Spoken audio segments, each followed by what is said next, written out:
नमस्कार दोस्तों, मैं दिलीप कुमार। दोस्तों 17 दिसंबर को बिहार दरोगा पीटी परीक्षा आयोजित होने वाली है। सबसे पहले तो आप जितने भी अभ्यर्थी इसमें शामिल होने जा रहे हैं, आप सभी अभ्यर्थियों को हमारी तरफ से ढेर सारी शुभकामनाएं।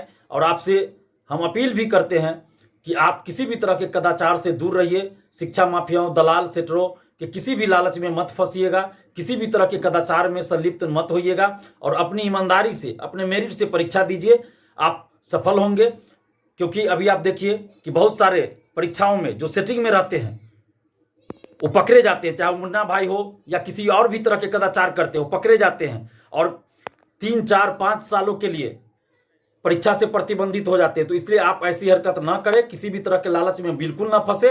अपनी ईमानदारी से, अपनी मेहनत से, अपने मेरिट से परीक्षा दीजिए और लालच में मत फंसिए। किसी भी तरह के कदाचार से अपने आप को दूर रखिए, शिक्षा माफियाओं से दूर रहिए, दलाल सेटरों से दूर रहिए। और जो भी समय अब बचा है, क्योंकि समय तो बहुत कम बचा है, तो इसमें आप पूरी सकारात्मक सोच के साथ परीक्षा दीजिए। नकारात्मक सोच को अब अपने मन से निकाल दीजिए और आप ये मान के चलिए कि परीक्षा में किसी भी तरह की गड़बड़ी नहीं होगी और अच्छे से परीक्षा होगी और आपको ईमानदारी से परीक्षा देनी है। पहले 1717 दरोगा बहाली, 2446, 2213 बहुत गड़बड़ियां हुई। हम लोगों ने विरोध भी किया, आंदोलन भी किया, कुछ सुधार भी हुआ, बहुत सुधार नहीं हुआ।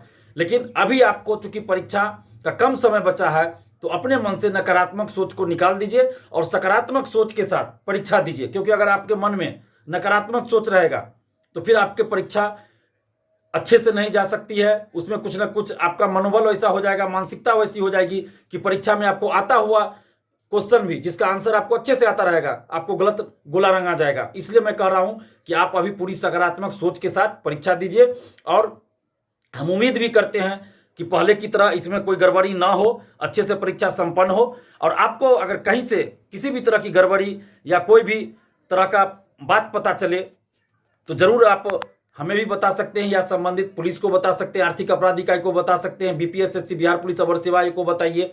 आप हमें भी बता सकते हैं, उसकी सूचना दे सकते हैं। लेकिन हम उम्मीद करते हैं कि इस बार दरोगा बहाली में किसी तरह की गड़बड़ी ना हो, अच्छे से परीक्षा हो। और साथ ही आप सबसे ये अपील भी कर रहे हैं कि सकारात्मक सोच के साथ परीक्षा दीजिए और दलाल सेटरों से दूर रहिए। और बीपीएसएससी बिहार पुलिस अवर सेवा आयोग से हम ये मांग कर रहे हैं, और ये पहली बार मांग नहीं कर रहे हैं, हम 1717 दरोगा बहाली से मांग कर रहे हैं। 2446 दरोगा बहाली में तो हम कई बार आंदोलन भी किए थे पारदर्शिता की, और पारदर्शिता की मांग हम लगातार करते आ रहे हैं। बीपीएसएससी ऑफिस जाकर कई बार ज्ञापन सौंप चुके हैं। आज फिर हम मांग कर रहे हैं बीपीएसएससी से, बिहार पुलिस अवर सेवा आयोग से, कि आप पूरी पारदर्शिता के साथ इस परीक्षा को और इस बहाली को पूरा कीजिए। पहले की तरह आप लिपापोती मत कीजिए। 1717, 2446 और 2213 दरोगा बहाली की तरह इसमें लिपापोती और गड़बड़ी मत कीजिए।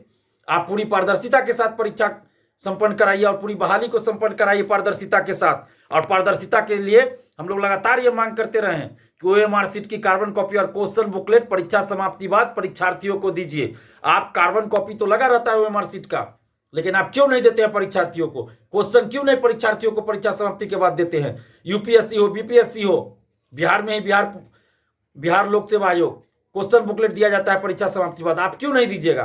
क्वेश्चन बुकलेट और ओएमआर शीट की कार्बन कॉपी परीक्षा समाप्ति बाद दीजिए। परीक्षा के बाद 8 दिन हो, 10 दिन हो, आपको जब संभव लगे आप आंसर की जारी कीजिए। एसटीईटी में जब आंसर की जारी किया गया, 50-50 क्वेश्चन का आंसर गलत था।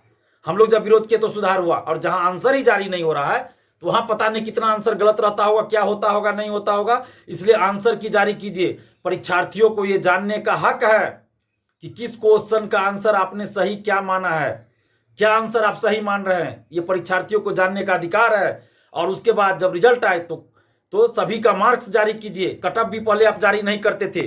2446 दरोगा बहाली में जब हम लोग आंदोलन किए तब 2446 बहाली से कटअप जारी होना शुरू हुआ, लेकिन अभी भी सभी का मार्क्स जारी नहीं होता है। तो रिजल्ट प्रकाशन के साथ ही कटअप और सभी का मार्क्स भी जारी होना चाहिए। परीक्षार्थियों को यह जानने का हक है कि उनको कितना मार्क्स आया। परीक्षार्थी अगर सफल होते हैं तो भी उनको जानने का हक है कि उनको कितना मार्क्स आया। अगर असफल होते हैं जो परीक्षार्थी, उनको भी यह जानने का हक है कि उनको कितना मार्क्स आया और कितने से वो असफल हो गए। तो इसलिए कटअप के साथ साथ सभी का मार्क्स जारी होना चाहिए। पीटी, मेंस, फिजिकल, तीनों में एक अभ्यर्थी का रोल नंबर एक ही होना चाहिए। अगर कोई अभ्यर्थी पीटी पास किया, मेंस दे रहा है, तो उसका रोल नंबर पीटी वाला ही रोल नंबर होना चाहिए। मेंस में उसका रोल नंबर अलग नहीं होना चाहिए। दरोगा बहाली में पीटी का रोल नंबर अलग, मेंस का रोल नंबर अलग दिया जाता है। ऐसा क्यों भाई? कोई स्टूडेंट अगर मेंस में बैठा है तो कैसे पता चलेगा कि पीटी पास था या नहीं था? पीटी मेंस का रोल नंबर एक ही रहना चाहिए एक अभ्यर्थी का। यूपीएससी, बीपीएससी, सिविल सेवा में या कोई भी परीक्षा में आप देखिए पीटी मेंस इंटरव्यू तक एक ही रोल नंबर रहता है एक अभ्यर्थी का। फिर दरोगा बहाली में पीटी का अलग, मेंस का अलग क्यों? तो ऐसा नहीं होना चाहिए। पीटी, मेंस और उसके बाद फिजिकल, तीनों का रोल नंबर एक ही होना चाहिए। फिजिकल टेस्ट जब लेते हैं तो उसका भी मार्क्स लिखित रूप में उसी समय फिजिकल टेस्ट के तुरंत बाद अभ्यर्थियों को दीजिए, क्योंकि फिजिकल टेस्ट को लेकर भी अभ्यर्थियों में काफी दुविधा है, असंतोष है, संदेह है। तो उस संदेह को दूर कीजिए और फिजिकल टेस्ट के समय ही, टेस्ट के तुरंत बाद उस अभ्यर्थियों को लिखित रूप से उनका मार्क्स बताइए। पारदर्शिता लानी होगी। जब तक पारदर्शिता दरोगा बहाली में नहीं आएगी तब तक बिहार पुलिस अवर सेवा आयोग की कार्यशैली पर, उनकी नीयत पर संदेह होगा, उंगलियां उठेगी, विरोध झेलना पड़ेगा और भ्रष्टाचार के आरोप लगेंगे। क्योंकि पहले दरोगा बहाली में क्या क्या हुआ है सबको पता है। कम से कम अब बंद कीजिए दरोगा बहाली में धांधली सेटिंग, अब बंद कीजिए, भ्रष्टाचार बंद कीजिए और पारदर्शिता लाइए। और जब तक आप पारदर्शिता नहीं लाएंगे, भ्रष्टाचार बंद नहीं करेंगे, तब तक बीपीएसएससी बिहार पुलिस अवर सेवा आयोग को अभ्यर्थियों का आक्रोश झेलना पड़ेगा। और सरकार से भी हम मांग कर रहे हैं, बिहार सरकार से मांग कर रहे हैं, खासकर नीतीश कुमार जी और तेजस्वी यादव जी से मांग कर रहे हैं कि दरोगा बहाली में पारदर्शिता लाइए और बीपीएसएससी बिहार पुलिस अवर सेवा आयोग को आप दिशा निर्देश दीजिए, आदेश दीजिए कि अभ्यर्थियों के साथ न्याय हो और पारदर्शिता लाई जाए। और जब तक पारदर्शिता नहीं लाई जाएगी तब तक अभ्यर्थियों के मन में संदेह बना रहेगा और बीपीएसएससी को आक्रोश झेलना पड़ेगा, विरोध झेलना पड़ेगा।